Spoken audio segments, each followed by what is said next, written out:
अथ ऋणहरण गणेश स्तोत्रम्। ओम अस्य श्री ऋणहरण महागणपति स्तोत्र मंत्रस्य सदाशिव ऋषिः अनुष्टुप् छन्दः। श्री ऋणहर महागणपतिर्देवता ग्लौम बीजं गः शक्तिः गोमकीलकं मम ऋणनाशे जपे विनियोगः। सिन्दूरवर्णं द्विभुजं गणेशं लम्बोदरं पद्मदले निविष्टं ब्रह्मादिदेवैः परिसेव्यमानं सिद्धैर्युतं तं प्रणमामि देवम्। सृष्ट्यादौ ब्राह्मणा सम्यक् पूजितः फलसिद्धये सदैव पार्वती पुत्रः ऋणनाशं करोतु मे। त्रिपुरस्य वधात् पूर्वं शम्भुना सम्यगर्चितः सदैव पार्वती पुत्रः ऋणनाशं करोतु मे। हिरण्यकशिप्वादीनां वधार्थे विष्णुनार्चितः सदैव पार्वती पुत्रः ऋणनाशं करोतु मे। महिषस्य वधे देव्या गणनाथः प्रपूजितः सदैव पार्वती पुत्रः ऋणनाशं करोतु मे। तारकस्य वधात् पूर्वं कुमारेण प्रपूजितः सदैव पार्वती पुत्रः ऋणनाशं करोतु मे। भास्करेण गणेशो हि पूजितश्च स्वसिद्धये सदैव पार्वती पुत्रः ऋणनाशं करोतु मे। शशिना कान्तिवृद्ध्यर्थं पूजितो गणनायकः सदैव पार्वती पुत्रः ऋणनाशं करोतु मे। पालनाय च तपसां विश्वामित्रेण पूजितः सदैव पार्वती पुत्रः ऋणनाशं करोतु मे। इदं ऋणहरं स्तोत्रं तीव्रदारिद्र्यनाशनम् एकवारं पठे नित्यं वर्षमेकं समाहितः। दारिद्र्यं दारुणं त्यक्त्वा कुबेरसमतां व्रजेत्। हडन्तोऽयं महामन्त्रः सार्धपञ्चदशाक्षरः। ॐ गणेश ऋणं छिन्धि वरेण्यं हुं नमः फट्। इमं मन्त्रं पठेदन्ते ततश्च शुचिभावनाः एकविंशतिसङ्ख्याभिः पुरश्चरणमीरितं। सहस्रवार्तनात् सम्यक् षड्मासं पिरतां व्रजेत्। बृहस्पतिसमो ज्ञाने धने धनपतिर्भवेत्। अस्यैवायुतसङ्ख्याभिः पुरश्चरणमीरितम्। लक्ष्यमावर्तनात् सम्यक् वाञ्छितं फलमाप्नुयात्। भूतप्रेतपिशाचानां नाशनं स्मृतिमात्रतः। सृष्ट्यादौ ब्राह्मणा सम्यक् पूजितः फलसिद्धये सदैव पार्वती पुत्रः ऋणनाशं करोतु मे। त्रिपुरस्य वधात् पूर्वं शम्भुना सम्यगर्चितः सदैव पार्वती पुत्रः ऋणनाशं करोतु मे। हिरण्यकशिप्वादीनां वधार्थे विष्णुनार्चितः सदैव पार्वती पुत्रः ऋणनाशं करोतु मे। महिषस्य वधे देव्या गणनाथः प्रपूजितः सदैव पार्वती पुत्रः ऋणनाशं करोतु मे। तारकस्य वधात् पूर्वं कुमारेण प्रपूजितः सदैव पार्वती पुत्रः ऋणनाशं करोतु मे। भास्करेण गणेशो हि पूजितश्च स्वसिद्धये सदैव पार्वती पुत्रः ऋणनाशं करोतु मे। शशिना कान्तिवृद्ध्यर्थं पूजितो गणनायकः सदैव पार्वती पुत्रः ऋणनाशं करोतु मे। पालनाय च तपसां विश्वामित्रेण पूजितः सदैव पार्वतीपुत्रः ऋणनाशं करोतु मे। इदं ऋणहरं स्तोत्रं तीर्वदारिद्र्यनाशनम् एकवारं पठे नित्यं वर्षमेकं समाहितः। दारिद्र्यं दारुणं त्यक्त्वा कुबेरसमतां व्रजेत्। हडन्तोऽयं महामन्त्रः सार्धपञ्चदशाक्षरः। ॐ गणेश ऋणं छिन्धि वरेण्यं हुं नमः फट्। इमं मन्त्रं पठेदन्ते ततश्च शुचिभावनाः। एकविंशतिसङ्ख्याभिः पुरश्चरणमीरितम् सहस्रवार्तनात् सम्यक् षड्मासं पिरतां व्रजेत्। बृहस्पतिसमो ज्ञाने धने धनपतिर्भवेत्। अस्यैवायुतसङ्ख्याभिः पुरश्चरणमीरितम् लक्ष्यमावर्तनात् सम्यक् वाञ्छितं फलमाप्नुयात्। भूतप्रेतपिशाचानां नाशनं स्मृतिमात्रतः। सृष्ट्यादौ ब्राह्मणा सम्यक् पूजितः फलसिद्धये। सदैव पार्वतीपुत्रः ऋणनाशं करोतु मे। त्रिपुरस्य वधात् पूर्वं शम्भुना सम्यगर्चितः। सदैव पार्वतीपुत्रः ऋणनाशं करोतु मे। हिरण्यकशिप्वादीनां वधार्थे विष्णुनार्चितः। सदैव पार्वतीपुत्रः ऋणनाशं करोतु मे। महिषस्य वधे देव्या गणनाथः प्रपूजितः।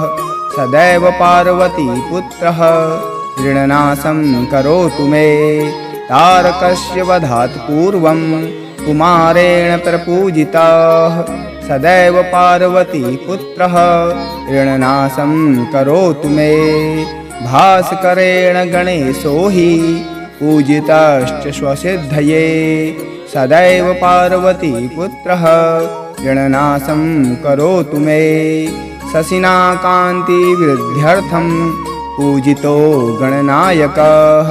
सदैव पार्वतीपुत्रः ऋणनाशं करोतु मे। पालनाय च तपसां विश्वामित्रेण पूजितः। सदैव पार्वतीपुत्रः ऋणनाशं करोतु मे। इदं ऋणहरं स्तोत्रं तीर्वदारिद्र्यनाशनम् एकवारं पठे नित्यं वर्षमेकं समाहितः। दारिद्र्यं दारुणं त्यक्त्वा कुबेरसमतां व्रजेत्। हडन्तोऽयं महामन्त्रः सार्धपञ्चदशाक्षरः। ॐ गणेश ऋणं छिन्धि वरेण्यं हुं नमः फट्। इमं मन्त्रं पठेदन्ते ततश्च शुचिभावनाः। एकविंशतिसङ्ख्याभिः पुरश्चरणमीरितम् सहस्रवार्तनात् सम्यक् षड्मासं पिरतां व्रजेत्। बृहस्पतिसमो ज्ञाने धने धनपतिर्भवेत्। अस्यैवायुतसङ्ख्याभिः पुरश्चरणमीरितम् लक्ष्यमावर्तनात् सम्यक् वाञ्छितं फलमाप्नुयात्। भूतप्रेतपिशाचानां नाशनं स्मृतिमात्रतः। सृष्ट्यादौ ब्राह्मणा सम्यक् पूजितः फलसिद्धये। सदैव पार्वतीपुत्रः ऋणनाशं करोतु मे। त्रिपुरस्य वधात् पूर्वं शम्भुना सम्यगर्चितः। सदैव पार्वतीपुत्रः ऋणनाशं करोतु मे। हिरण्यकशिप्वादीनां वधार्थे विष्णुनार्चितः। सदैव पार्वतीपुत्रः ऋणनाशं करोतु मे। महिषस्य वधे देव्या गणनाथः प्रपूजितः। सदैव पार्वतीपुत्रः ऋणनाशं करोतु मे। तारकस्य वधात् पूर्वं कुमारेण प्रपूजितः। सदैव पार्वतीपुत्रः ऋणनाशं करोतु मे। भास्करेण गणेशो हि पूजितश्च स्वसिद्धये। सदैव पार्वतीपुत्रः ऋणनाशं करोतु मे। शशिना कान्तिवृद्ध्यर्थं पूजितो गणनायकः सदैव पार्वतीपुत्रः ऋणनाशं करोतु मे। पालनाय च तपसां विश्वामित्रेण पूजितः सदैव पार्वतीपुत्रः ऋणनाशं करोतु मे। इदं ऋणहरं स्तोत्रं तीव्रदारिद्र्यनाशनम् एकवारं पठे नित्यं वर्षमेकं समाहितः। दारिद्र्यं दारुणं त्यक्त्वा कुबेरसमतां व्रजेत्। हडन्तोऽयं महामन्त्रः सार्धपञ्चदशाक्षरः। ॐ गणेश ऋणं छिन्धि वरेण्यं हुं नमः फट्। इमं मन्त्रं पठेदन्ते ततश्च शुचिभावनाः एकविंशतिसङ्ख्याभिः पुरश्चरणमीरितम्। सहस्रवार्तनात् सम्यक् षड्मासं पिरतां व्रजेत्। बृहस्पतिसमो ज्ञाने धने धनपतिर्भवेत्। अस्यैवायुतसङ्ख्याभिः पुरश्चरणमीरितम्। लक्ष्यमावर्तनात् सम्यक् वाञ्छितं फलमाप्नुयात्। भूतप्रेतपिशाचानां नाशनं स्मृतिमात्रतः। सृष्ट्यादौ ब्राह्मणा सम्यक् पूजितः फलसिद्धये सदैव पार्वतीपुत्रः ऋणनाशं करोतु मे। त्रिपुरस्य वधात् पूर्वं शम्भुना सम्यगर्चितः सदैव पार्वतीपुत्रः ऋणनाशं करोतु मे। हिरण्यकशिप्वादीनां वधार्थे विष्णुनार्चितः सदैव पार्वतीपुत्रः ऋणनाशं करोतु मे। महिषस्य वधे देव्या गणनाथः प्रपूजितः सदैव पार्वतीपुत्रः ऋणनाशं करोतु मे। तारकस्य वधात् पूर्वं कुमारेण प्रपूजितः सदैव पार्वतीपुत्रः ऋणनाशं करोतु मे। भास्करेण गणेशो हि पूजितश्च स्वसिद्धये सदैव पार्वतीपुत्रः ऋणनाशं करोतु मे। शशिना कान्तिवृद्ध्यर्थं पूजितो गणनायकः सदैव पार्वतीपुत्रः ऋणनाशं करोतु मे। पालनाय च तपसां विश्वामित्रेण पूजितः सदैव पार्वतीपुत्रः ऋणनाशं करोतु मे। इदं ऋणहरं स्तोत्रं तीव्रदारिद्र्यनाशनम् एकवारं पठे नित्यं वर्षमेकं समाहितः। दारिद्र्यं दारुणं त्यक्त्वा कुबेरसमतां व्रजेत्। हडन्तोऽयं महामन्त्रः सार्धपञ्चदशाक्षरः। ॐ गणेश ऋणं छिन्धि वरेण्यं हुं नमः फट्। इमं मन्त्रं पठेदन्ते ततश्च शुचिभावनाः एकविंशतिसङ्ख्याभिः पुरश्चरणमीरितम्। सहस्रवार्तनात् सम्यक् षड्मासं पिरतां व्रजेत्। बृहस्पतिसमो ज्ञाने धने धनपतिर्भवेत्। अस्यैवायुतसङ्ख्याभिः पुरश्चरणमीरितम्। लक्ष्यमावर्तनात् सम्यक् वाञ्छितं फलमाप्नुयात्। भूतप्रेतपिशाचानां नाशनं स्मृतिमात्रतः। सृष्ट्यादौ ब्राह्मणा सम्यक् पूजितः फलसिद्धये सदैव पार्वतीपुत्रः ऋणनाशं करोतु मे। त्रिपुरस्य वधात् पूर्वं शम्भुना सम्यगर्चितः सदैव पार्वतीपुत्रः ऋणनाशं करोतु मे। हिरण्यकशिप्वादीनां वधार्थे विष्णुनार्चितः सदैव पार्वतीपुत्रः ऋणनाशं करोतु मे। महिषस्य वधे देव्या गणनाथः प्रपूजितः सदैव पार्वतीपुत्रः ऋणनाशं करोतु मे। तारकस्य वधात् पूर्वं कुमारेण प्रपूजितः सदैव पार्वतीपुत्रः ऋणनाशं करोतु मे। भास्करेण गणेशो हि पूजितश्च स्वसिद्धये सदैव पार्वतीपुत्रः ऋणनाशं करोतु मे। शशिना कान्तिवृद्ध्यर्थं पूजितो गणनायकः सदैव पार्वतीपुत्रः ऋणनाशं करोतु मे।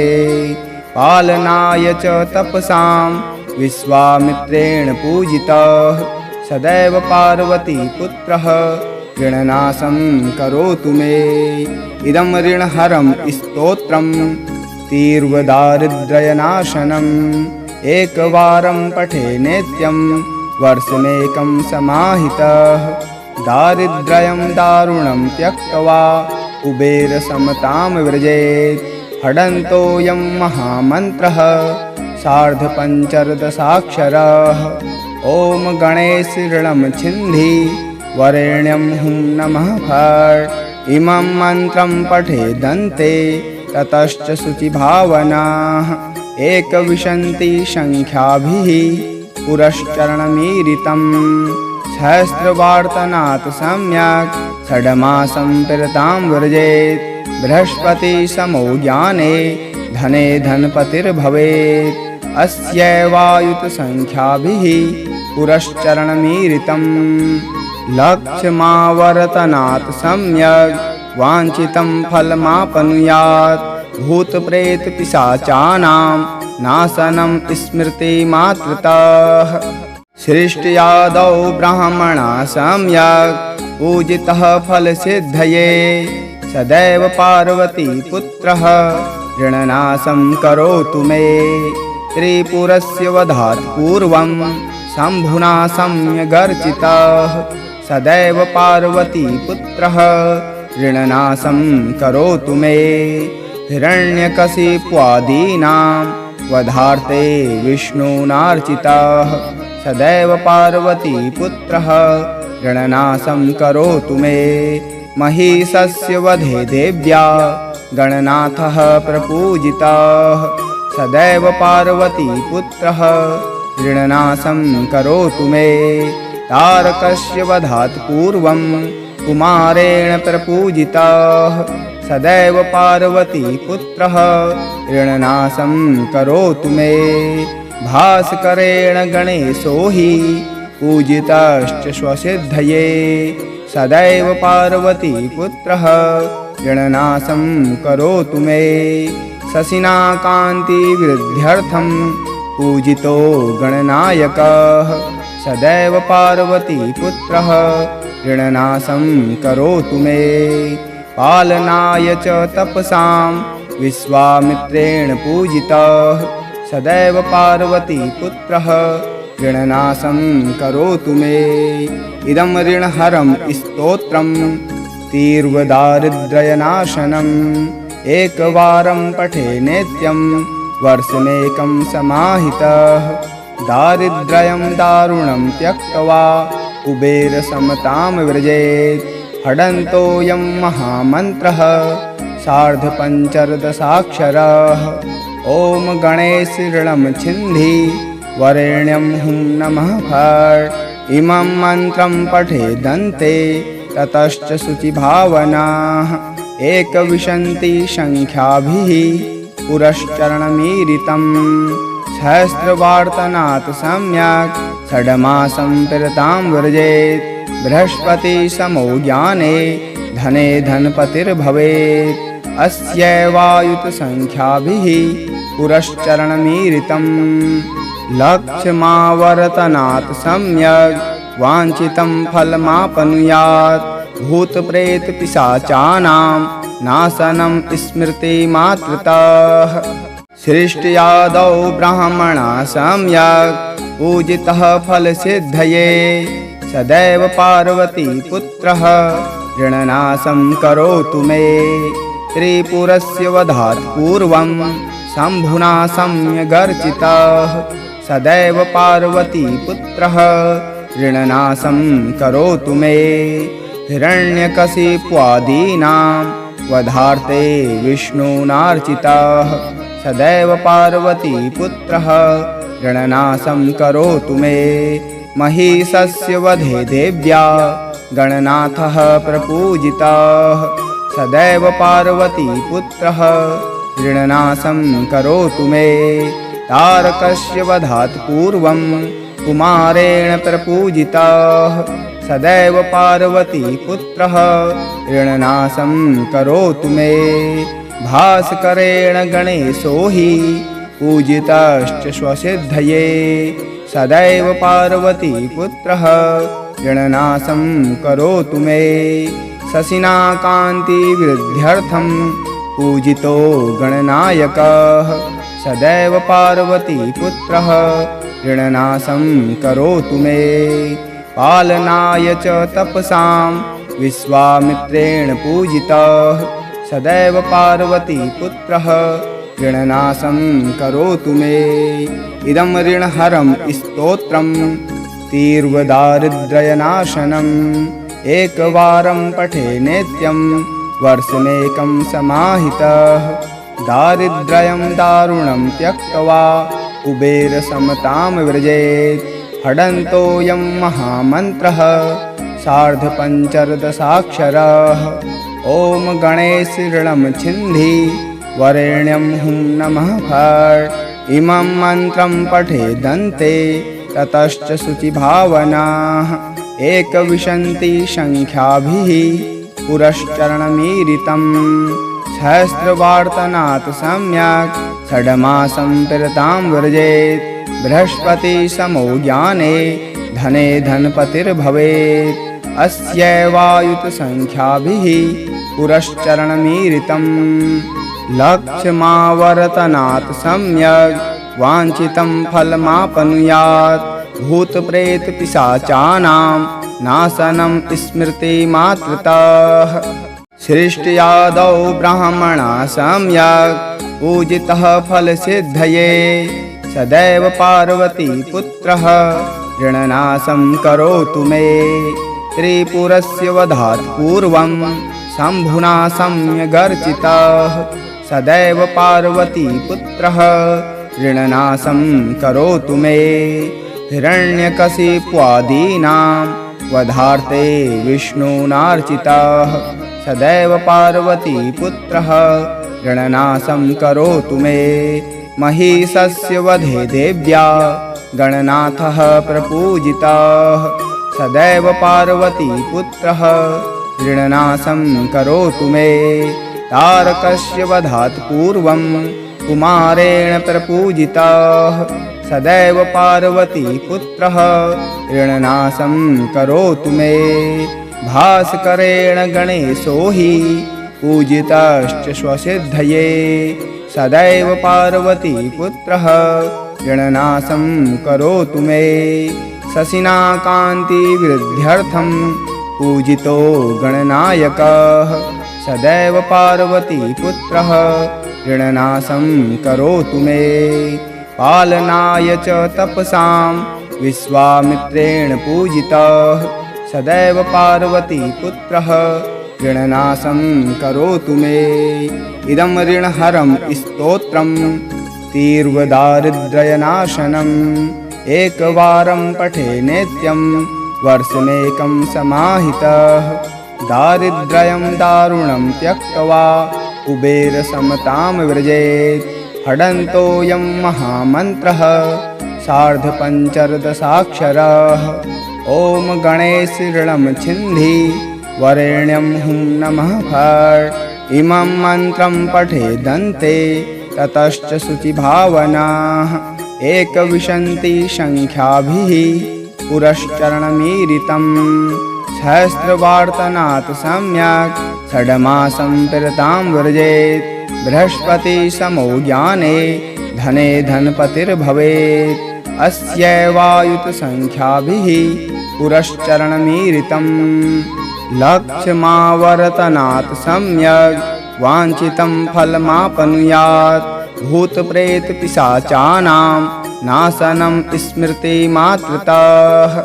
सृष्ट्यादौ ब्राह्मणा सम्यक् पूजितः फलसिद्धये सदैव पार्वती पुत्रः ऋणनाशं करोतु मे त्रिपुरस्य वधात् पूर्वं शम्भुना सम्यगर्चितः सदैव पार्वती पुत्रः ऋणनाशं करोतु मे हिरण्यकशिप्वादीनां वधार्थे विष्णुनार्चितः सदैव पार्वती पुत्रः ऋणनाशं करोतु मे महिषस्य वधे देव्या गणनाथः प्रपूजितः सदैव पार्वती पुत्रः ऋणनाशं करोतु मे तारकस्य वधात् पूर्वं कुमारेण प्रपूजितः सदैव पार्वती पुत्रः ऋणनाशं करोतु मे भास्करेण गणेशो हि पूजितश्च स्वसिद्धये सदैव पार्वती पुत्रः ऋणनाशं करोतु मे शशिना कान्तिवृद्ध्यर्थं पूजितो गणनायकः सदैव पार्वती पुत्रः ऋणनाशं करोतु मे पालनाय च तपसां विश्वामित्रेण पूजितः सदैव पार्वती पुत्रः ऋणनाशं करोतु मे इदं ऋणहरं स्तोत्रं तीर्वदारिद्र्यनाशनम् एकवारं पठे नित्यं वर्षमेकं समाहितः दारिद्र्यं दारुणं त्यक्त्वा कुबेरसमतां व्रजेत् हडन्तोऽयं महामन्त्रः सार्धपञ्चर्दशाक्षरः ॐ गणेश ऋणं छिन्धि वरेण्यं हुं नमः फट् इमं मन्त्रं पठेदन्ते ततश्च शुचिभावनाः एकविंशतिसङ्ख्याभिः पुरश्चरणमीरितं सहस्रवार्तनात् सम्यक् षड्मासं पिरतां व्रजेत् बृहस्पतिसमो ज्ञाने धने धनपतिर्भवेत् अस्यैवायुतसङ्ख्याभिः पुरश्चरणमीरितं लक्ष्मावर्तनात् सम्यक् वाञ्छितं फलमाप्नुयात् भूतप्रेतपिशाचानां नाशनं स्मृतिमात्रतः सृष्ट्यादौ ब्राह्मणा सम्यक् पूजितः फलसिद्धये सदैव पार्वती पुत्रः ऋणनाशं करोतु मे त्रिपुरस्य वधात् पूर्वं शम्भुना सम्यगर्चितः सदैव पार्वती पुत्रः ऋणनाशं करोतु मे हिरण्यकशिप्वादीनां वधार्थे विष्णुनार्चितः सदैव पार्वती पुत्रः ऋणनाशं करोतु मे महिषस्य वधे देव्या गणनाथः प्रपूजितः सदैव पार्वती पुत्रः ऋणनाशं करोतु मे तारकस्य वधात् पूर्वं कुमारेण प्रपूजितः सदैव पार्वती पुत्रः ऋणनाशं करोतु मे भास्करेण गणेशो हि पूजितश्च स्वसिद्धये सदैव पार्वती पुत्रः ऋणनाशं करोतु मे शशिना कान्तिवृद्ध्यर्थं पूजितो गणनायकः सदैव पार्वती पुत्रः ऋणनाशं करोतु मे पालनाय च तपसां विश्वामित्रेण पूजितः सदैव पार्वती पुत्रः ऋणनाशं करोतु मे इदं ऋणहरं स्तोत्रं तीर्वदारिद्र्यनाशनम् एकवारं पठे नित्यं वर्षमेकं समाहितः दारिद्र्यं दारुणं त्यक्त्वा कुबेरसमतां व्रजेत् हडन्तोऽयं महामन्त्रः सार्धपञ्चर्दशाक्षरः ॐ गणेश ऋणं छिन्धि वरेण्यं हुं नमः फट् इमं मन्त्रं पठेदन्ते ततश्च शुचिभावनाः एकविंशतिसङ्ख्याभिः पुरश्चरणमीरितं सहस्रवार्तनात् सम्यक् षड्मासं पिरतां व्रजेत् बृहस्पति समो ज्ञाने धने धनपतिर्भवेत्। अस्यैवायुतसंख्याभिः पुरश्चरणमीरितं लक्ष्यमावर्तनात् सम्यग् वाञ्छितं फलमापनुयात्। भूतप्रेतपिशाचानां नाशनं स्मृतिमात्रतः सृष्ट्यादौ ब्राह्मणा सम्यक् पूजितः फलसिद्धये। सदैव पार्वती पुत्रः ऋणनाशं करोतु मे। त्रिपुरस्य वधात् पूर्वं शम्भुना सम्यगर्चितः सदैव पार्वती पुत्रः ऋणनाशं करोतु मे। हिरण्यकशिप्वादीनां वधार्थे विष्णुनार्चितः सदैव पार्वती पुत्रः ऋणनाशं करोतु मे। महिषस्य वधे देव्या गणनाथः प्रपूजितः सदैव पार्वती पुत्रः ऋणनाशं करोतु मे। तारकस्य वधात् पूर्वं कुमारेण प्रपूजितः सदैव पार्वती पुत्रः ऋणनाशं करोतु मे। भास्करेण गणेशो हि पूजितश्च स्वसिद्धये सदैव पार्वती पुत्रः ऋणनाशं करोतु मे। शशिना कान्तिवृद्ध्यर्थं पूजितो गणनायकः सदैव पार्वती पुत्रः ऋणनाशं करोतु मे। पालनाय च तपसां विश्वामित्रेण पूजितः सदैव पार्वती पुत्रः ऋणनाशं करोतु मे। इदं ऋणहरं स्तोत्रं तीव्रदारिद्र्यनाशनम् एकवारं पठे नित्यं वर्षमेकं समाहितः। दारिद्र्यं दारुणं त्यक्त्वा कुबेरसमतां व्रजेत्। हडन्तोऽयं महामन्त्रः सार्धपञ्चदशाक्षरः। ॐ गणेश ऋणं छिन्धि वरेण्यं हुं नमः फट्। इमं मन्त्रं पठेदन्ते ततश्च शुचिभावनाः एकविंशति संख्याभिः पुरश्चरणमीरितं। सहस्रवार्तनात् सम्यक् षड्मासं पिरतां व्रजेत्। बृहस्पति समो ज्ञाने धने धनपतिर्भवेत्। अस्यैवायुतसंख्याभिः पुरश्चरणमीरितं लक्ष्यमावर्तनात् सम्यग् वाञ्छितं फलमापनुयात्।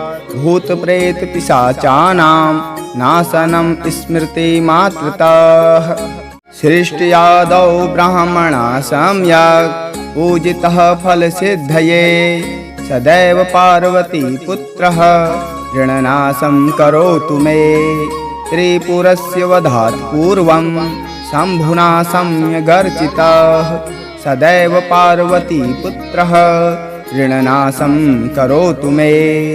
हिरण्यकशिप्वादीनां वधार्थे विष्णुनार्चितः सदैव पार्वती पुत्रः ऋणनाशं करोतु मे। महिषस्य वधे देव्या गणनाथः प्रपूजितः सदैव पार्वती पुत्रः ऋणनाशं करोतु मे। तारकस्य वधात् पूर्वं कुमारेण प्रपूजितः सदैव पार्वती पुत्रः ऋणनाशं करोतु मे। भास्करेण गणेशो हि पूजितश्च स्वसिद्धये सदैव पार्वती पुत्रः ऋणनाशं करोतु मे। शशिना कान्तिवृद्ध्यर्थं पूजितो गणनायकः सदैव पार्वती पुत्रः ऋणनाशं करोतु मे।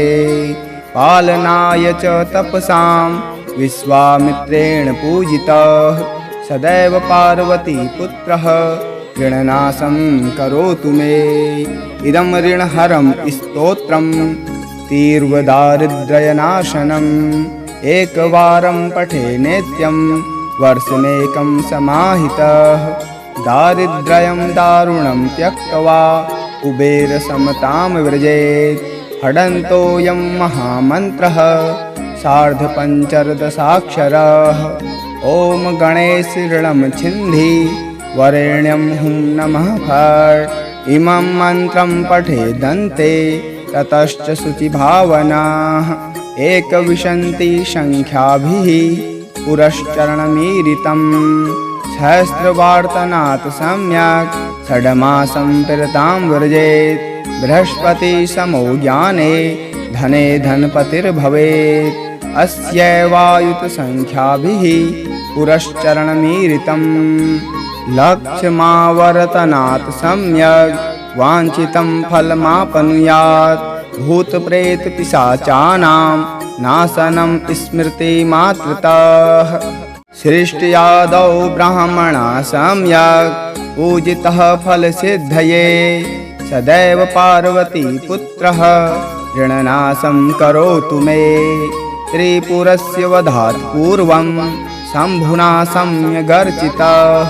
सदैव पार्वतीपुत्रः ऋणनाशं करोतु मे।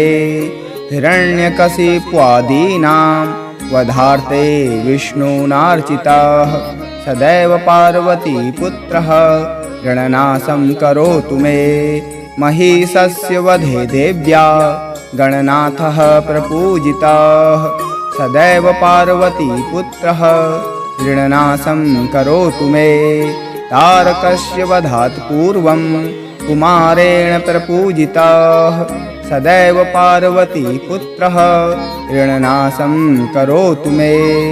भास्करेण गणेशो हि पूजितश्च स्वसिद्धये। सदैव पार्वतीपुत्रः ऋणनाशं करोतु मे। शशिना कान्तिवृद्ध्यर्थं पूजितो गणनायकः। सदैव पार्वतीपुत्रः ऋणनाशं करोतु मे। पालनाय च तपसां विश्वामित्रेण पूजितः। सदैव पार्वतीपुत्रः ऋणनाशं करोतु मे। इदं ऋणहरं स्तोत्रं तीव्रदारिद्र्यनाशनम् एकवारं पठे नित्यं वर्षमेकं समाहितः। दारिद्र्यं दारुणं त्यक्त्वा कुबेरसमतां व्रजेत्। हडन्तोऽयं महामन्त्रः सार्धपञ्चदशाक्षरः। ॐ गणेश ऋणं छिन्धि वरेण्यं हुं नमः फट्। इमं मन्त्रं पठेदन्ते ततश्च शुचिभावनाः एकविंशति संख्याभिः पुरश्चरणमीरितं सहस्रवार्तनात् सम्यक् षड्मासं पिरतां व्रजेत्। बृहस्पतिसमो ज्ञाने धने धनपतिर्भवेत्। अस्यैवायुतसंख्याभिः पुरश्चरणमीरितं लक्ष्यमावर्तनात् सम्यक् वाञ्छितं फलमाप्नुयात्। भूतप्रेतपिशाचानां नाशनं स्मृतिमात्रतः। सृष्ट्यादौ ब्राह्मणा सम्यक् पूजितः फलसिद्धये। सदैव पार्वतीपुत्रः ऋणनाशं करोतु मे। त्रिपुरस्य वधात् पूर्वं शम्भुना सम्यगर्चितः। सदैव पार्वतीपुत्रः ऋणनाशं करोतु मे। हिरण्यकशिप्वादीनां वधार्थे विष्णुनार्चितः।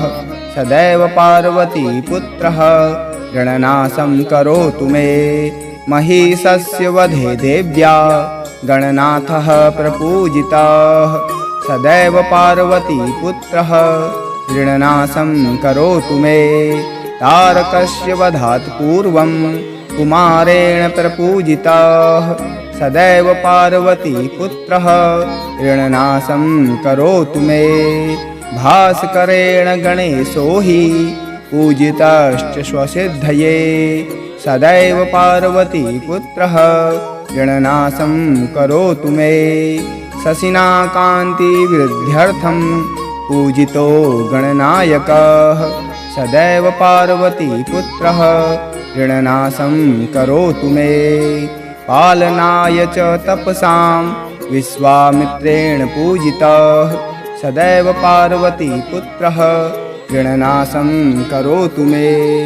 इदं ऋणहरं स्तोत्रं तीर्वदारिद्र्यनाशनम् एकवारं पठे नित्यं वर्षमेकं समाहितः दारिद्र्यं दारुणं त्यक्त्वा कुबेरसमतां व्रजेत् हडन्तोऽयं महामन्त्रः सार्धपञ्चदशाक्षरः ॐ गणेशऋणं छिन्धि वरेण्यं हुं नमः फट् इमं मन्त्रं पठेदन्ते ततश्च शुचिभावनाः एकविंशतिसङ्ख्याभिः पुरश्चरणमीरितम् सहस्रवार्तनात् सम्यक् षड्मासं पिरतां व्रजेत् बृहस्पतिसमो ज्ञाने धने धनपतिर्भवेत् अस्यैवायुतसङ्ख्याभिः पुरश्चरणमीरितम् लक्ष्यमावर्तनात् सम्यक् वाञ्छितं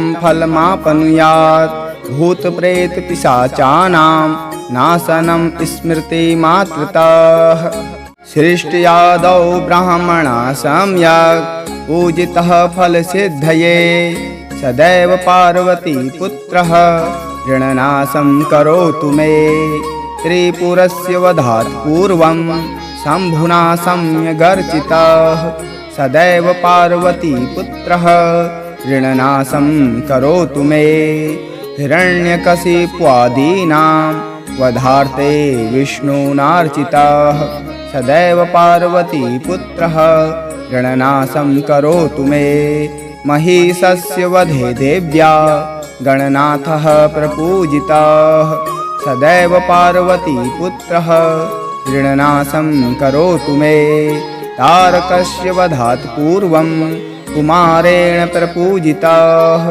सदैव पार्वतीपुत्रः ऋणनाशं करोतु मे भास्करेण गणेशो हि पूजितश्च स्वसिद्धये सदैव पार्वतीपुत्रः ऋणनाशं करोतु मे शशिना कान्तिवृद्ध्यर्थं पूजितो गणनायकः सदैव पार्वतीपुत्रः ऋणनाशं करोतु मे पालनाय च तपसां विश्वामित्रेण पूजितः सदैव पार्वतीपुत्रः ऋणनाशं करोतु मे इदं ऋणहरं स्तोत्रं तीर्वदारिद्र्यनाशनम् एकवारं पठे नित्यं वर्षमेकं समाहितः दारिद्र्यं दारुणं त्यक्त्वा कुबेरसमतां व्रजेत् हडन्तोऽयं महामन्त्रः सार्धपञ्चदशाक्षरः ॐ गणेशऋणं छिन्धि वरेण्यं हुं नमः फट् इमं मन्त्रं पठेदन्ते ततश्च शुचिभावनाः एकविंशतिसङ्ख्याभिः पुरश्चरणमीरितम् सहस्रवार्तनात् सम्यक् षड्मासं पिरतां व्रजेत् बृहस्पतिसमो ज्ञाने धने धनपतिर्भवेत् अस्यैवायुतसङ्ख्याभिः पुरश्चरणमीरितम् लक्ष्यमावर्तनात् सम्यक् वाञ्छितं फलमापनुयात् भूतप्रेतपिशाचानां नाशनं स्मृतिमात्रतः सृष्ट्यादौ ब्राह्मणा सम्यक् पूजितः फलसिद्धये सदैव पार्वतीपुत्रः ऋणनाशं करोतु मे त्रिपुरस्य वधात् पूर्वं शम्भुना सम्यगर्चितः सदैव पार्वतीपुत्रः ऋणनाशं करोतु मे हिरण्यकशिप्वादीनां वधार्थे विष्णुनार्चितः सदैव पार्वतीपुत्रः ऋणनाशं करोतु मे महिषस्य वधे देव्या गणनाथः प्रपूजितः सदैव पार्वतीपुत्रः ऋणनाशं करोतु मे तारकस्य वधात् पूर्वं कुमारेण प्रपूजितः सदैव पार्वतीपुत्रः ऋणनाशं करोतु मे भास्करेण गणेशो हि पूजितश्च स्वसिद्धये सदैव पार्वतीपुत्रः ऋणनाशं करोतु मे शशिना कान्तिवृद्ध्यर्थं पूजितो गणनायकः सदैव पार्वतीपुत्रः ऋणनाशं करोतु मे। पालनाय च तपसां विश्वामित्रेण पूजितः सदैव पार्वतीपुत्रः ऋणनाशं करोतु मे। इदं ऋणहरं स्तोत्रं तीर्वदारिद्र्यनाशनम् एकवारं पठे नित्यं वर्षमेकं समाहितः। दारिद्र्यं दारुणं त्यक्त्वा कुबेरसमतां व्रजेत्। हडन्तोऽयं महामन्त्रः सार्धपञ्चदशाक्षरः। ॐ गणेश ऋणं छिन्धि वरेण्यं हुं नमः फट्। इमं मन्त्रं पठेदन्ते ततश्च शुचिभावनाः। एकविंशतिसङ्ख्याभिः पुरश्चरणमीरितम् सहस्रवार्तनात् सम्यक् षड्मासं पिरतां व्रजेत्। बृहस्पतिसमो ज्ञाने धने धनपतिर्भवेत्। अस्यैवायुतसङ्ख्याभिः पुरश्चरणमीरितम् लक्ष्यमावर्तनात् सम्यक् वाञ्छितं फलमाप्नुयात्। भूतप्रेतपिशाचानां नाशनं स्मृतिमात्रतः।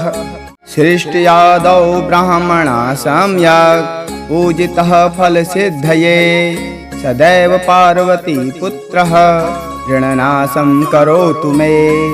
त्रिपुरस्य वधात् पूर्वं शम्भुना सम्यगर्चितः सदैव पार्वतीपुत्रः ऋणनाशं करोतु मे। हिरण्यकशिप्वादीनां वधार्थे विष्णुनार्चितः सदैव पार्वतीपुत्रः ऋणनाशं करोतु मे। महिषस्य वधे देव्या गणनाथः प्रपूजितः सदैव पार्वतीपुत्रः ऋणनाशं करोतु मे। तारकस्य वधात् पूर्वं कुमारेण प्रपूजितः सदैव पार्वतीपुत्रः ऋणनाशं करोतु मे। भास्करेण गणेशो हि पूजितश्च स्वसिद्धये सदैव पार्वतीपुत्रः ऋणनाशं करोतु मे। शशिना कान्तिवृद्ध्यर्थं पूजितो गणनायकः सदैव पार्वतीपुत्रः ऋणनाशं करोतु मे। पालनाय च तपसां विश्वामित्रेण पूजितः सदैव पार्वतीपुत्रः ऋणनाशं करोतु मे। इदं ऋणहरं स्तोत्रं तीर्वदारिद्र्यनाशनम् एकवारं पठे नित्यं वर्षमेकं समाहितः। दारिद्र्यं दारुणं त्यक्त्वा कुबेरसमतां व्रजेत्। हडन्तोऽयं महामन्त्रः सार्धपञ्चदशाक्षरः। ॐ गणेश ऋणं छिन्धि वरेण्यं हुं नमः फट्। इमं मन्त्रं पठेदन्ते ततश्च शुचिभावनाः। एकविंशतिसङ्ख्याभिः पुरश्चरणमीरितम् सहस्रवार्तनात् सम्यक् षड्मासं पिरतां व्रजेत्। बृहस्पतिसमो ज्ञाने धने धनपतिर्भवेत्। अस्यैवायुतसङ्ख्याभिः पुरश्चरणमीरितम् लक्ष्यमावर्तनात् सम्यक् वाञ्छितं फलमाप्नुयात्। भूतप्रेतपिशाचानां नाशनं स्मृतिमात्रतः। सृष्ट्यादौ ब्राह्मणा सम्यक् पूजितः फलसिद्धये सदैव पार्वतीपुत्रः ऋणनाशं करोतु मे। त्रिपुरस्य वधात् पूर्वं शम्भुना सम्यगर्चितः सदैव पार्वतीपुत्रः ऋणनाशं करोतु मे। हिरण्यकशिप्वादीनां वधार्थे विष्णुनार्चितः सदैव पार्वतीपुत्रः ऋणनाशं करोतु मे। महिषस्य वधे देव्या गणनाथः प्रपूजितः सदैव पार्वतीपुत्रः ऋणनाशं करोतु मे। तारकस्य वधात् पूर्वं कुमारेण प्रपूजितः सदैव पार्वतीपुत्रः ऋणनाशं करोतु मे। भास्करेण गणेशो हि पूजितश्च स्वसिद्धये। सदैव पार्वतीपुत्रः ऋणनाशं करोतु मे। शशिना कान्तिवृद्ध्यर्थं पूजितो गणनायकः। सदैव पार्वतीपुत्रः ऋणनाशं करोतु मे। पालनाय च तपसां विश्वामित्रेण पूजितः। सदैव पार्वतीपुत्रः ऋणनाशं करोतु मे। इदं ऋणहरं स्तोत्रं तीव्रदारिद्र्यनाशनम्। एकवारं पठे नित्यं वर्षमेकं समाहितः। दारिद्र्यं दारुणं त्यक्त्वा कुबेरसमतां व्रजेत्। हडन्तोऽयं महामन्त्रः सार्धपञ्चदशाक्षरः। ॐ गणेश ऋणं छिन्धि वरेण्यं हुं नमः फट्। इमं मन्त्रं पठेदन्ते ततश्च शुचिभावनाः। एकविंशतिसङ्ख्याभिः पुरश्चरणमीरितम्। सहस्रवार्तनात् सम्यक् षड्मासं पिरतां व्रजेत्। बृहस्पतिसमो ज्ञाने धने धनपतिर्भवेत्। अस्यैवायुतसङ्ख्याभिः पुरश्चरणमीरितम्। लक्ष्यमावर्तनात् सम्यक् वाञ्छितं फलमाप्नुयात्। भूतप्रेतपिशाचानां नाशनं स्मृतिमात्रतः। सृष्ट्यादौ ब्राह्मणा सम्यक् पूजितः फलसिद्धये। सदैव पार्वतीपुत्रः ऋणनाशं करोतु मे। त्रिपुरस्य वधात् पूर्वं शम्भुना सम्यगर्चितः। सदैव पार्वतीपुत्रः ऋणनाशं करोतु मे। हिरण्यकशिप्वादीनां वधार्थे विष्णुनार्चितः। सदैव पार्वतीपुत्रः ऋणनाशं करोतु मे। महिषस्य वधे देव्या गणनाथः प्रपूजितः। सदैव पार्वतीपुत्रः ऋणनाशं करोतु मे। तारकस्य वधात् पूर्वं कुमारेण प्रपूजितः। सदैव पार्वतीपुत्रः ऋणनाशं करोतु मे। भास्करेण गणेशो हि पूजितश्च स्वसिद्धये। सदैव पार्वतीपुत्रः ऋणनाशं करोतु मे। शशिना कान्तिवृद्ध्यर्थं पूजितो गणनायकः। सदैव पार्वतीपुत्रः ऋणनाशं करोतु मे। पालनाय च तपसां विश्वामित्रेण पूजितः। सदैव पार्वतीपुत्रः ऋणनाशं करोतु मे। इदं ऋणहरं स्तोत्रं तीव्रदारिद्र्यनाशनम्। एकवारं पठे नित्यं वर्षमेकं समाहितः। दारिद्र्यं दारुणं त्यक्त्वा कुबेरसमतां व्रजेत्। हडन्तोऽयं महामन्त्रः सार्धपञ्चदशाक्षरः। ॐ गणेश ऋणं छिन्धि वरेण्यं हुं नमः फट्। इमं मन्त्रं पठेदन्ते ततश्च शुचिभावनाः। एकविंशतिसङ्ख्याभिः पुरश्चरणमीरितम्। सहस्रवार्तनात् सम्यक् षड्मासं पिरतां व्रजेत्। बृहस्पतिसमो ज्ञाने धने धनपतिर्भवेत्। अस्यैवायुतसङ्ख्याभिः पुरश्चरणमीरितम्। लक्ष्यमावर्तनात् सम्यक् वाञ्छितं फलमाप्नुयात्। भूतप्रेतपिशाचानां नाशनं स्मृतिमात्रतः। सृष्ट्यादौ ब्राह्मणा सम्यक् पूजितः फलसिद्धये। सदैव पार्वतीपुत्रः ऋणनाशं करोतु मे। त्रिपुरस्य वधात् पूर्वं शम्भुना सम्यगर्चितः। सदैव पार्वतीपुत्रः ऋणनाशं करोतु मे। हिरण्यकशिप्वादीनां वधार्थे विष्णुनार्चितः। सदैव पार्वती पुत्रः ऋणनाशं करोतु मे। महिषस्य वधे देव्या गणनाथः प्रपूजितः सदैव पार्वती पुत्रः ऋणनाशं करोतु मे। तारकस्य वधात् पूर्वं कुमारेण प्रपूजितः सदैव पार्वती पुत्रः ऋणनाशं करोतु मे।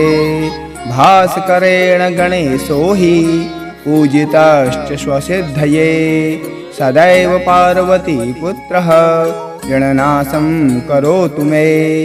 शशिना कान्तिवृद्ध्यर्थं पूजितो गणनायकः सदैव पार्वती पुत्रः ऋणनाशं करोतु मे। पालनाय च तपसां विश्वामित्रेण पूजितः सदैव पार्वती पुत्रः ऋणनाशं करोतु मे। इदं ऋणहरं स्तोत्रं तीव्रदारिद्र्यनाशनम् एकवारं पठे नित्यं वर्षमेकं समाहितः। दारिद्र्यं दारुणं त्यक्त्वा कुबेरसमतां व्रजेत्। हडन्तोऽयं महामन्त्रः सार्धपञ्चदशाक्षरः। ॐ गणेश ऋणं छिन्धि वरेण्यं हुं नमः फट्। इमं मन्त्रं पठेदन्ते ततश्च शुचिभावनाः एकविंशतिसङ्ख्याभिः पुरश्चरणमीरितं। सहस्रवार्तनात् सम्यक् षड्मासं पिरतां व्रजेत्। बृहस्पतिसमो ज्ञाने धने धनपतिर्भवेत्। अस्यैवायुतसङ्ख्याभिः पुरश्चरणमीरितं। लक्ष्मावर्तनात् सम्यक् वाञ्छितं फलमाप्नुयात्। भूतप्रेतपिशाचानां नाशनं स्मृतिमात्रतः। सृष्ट्यादौ ब्राह्मणः सम्यक् पूजितः फलसिद्धये सदैव पार्वती पुत्रः ऋणनाशं करोतु मे। त्रिपुरस्य वधात् पूर्वं शम्भुना सम्यगर्चितः सदैव पार्वती पुत्रः ऋणनाशं करोतु मे। हिरण्यकशिप्वादीनां वधार्थे विष्णुनार्चितः सदैव पार्वती पुत्रः ऋणनाशं करोतु मे। महिषस्य वधे देव्या गणनाथः प्रपूजितः सदैव पार्वती पुत्रः ऋणनाशं करोतु मे। तारकस्य वधात् पूर्वं कुमारेण प्रपूजितः सदैव पार्वती पुत्रः ऋणनाशं करोतु मे। भास्करेण गणेशो हि पूजितश्च स्वसिद्धये सदैव पार्वती पुत्रः ऋणनाशं करोतु मे। शशिना कान्तिवृद्ध्यर्थं पूजितो गणनायकः सदैव पार्वती पुत्रः ऋणनाशं करोतु मे। पालनाय च तपसां विश्वामित्रेण पूजितः सदैव पार्वती पुत्रः ऋणनाशं करोतु मे। इदं ऋणहरं स्तोत्रं तीव्रदारिद्र्यनाशनम् एकवारं पठे नित्यं वर्षमेकं समाहितः। दारिद्र्यं दारुणं त्यक्त्वा कुबेरसमतां व्रजेत्। हडन्तोऽयं महामन्त्रः सार्धपञ्चदशाक्षरः। ॐ गणेश ऋणं छिन्धि वरेण्यं हुं नमः फट्। इमं मन्त्रं पठेदन्ते ततश्च शुचिभावनाः एकविंशतिसङ्ख्याभिः पुरश्चरणमीरितं। सहस्रवार्तनात् सम्यक् षड्मासं पिरतां व्रजेत्। बृहस्पतिसमो ज्ञाने धने धनपतिर्भवेत्। अस्यैवायुतसङ्ख्याभिः पुरश्चरणमीरितं। लक्ष्मावर्तनात् सम्यक् वाञ्छितं फलमाप्नुयात्। भूतप्रेतपिशाचानां नाशनं स्मृतिमात्रतः।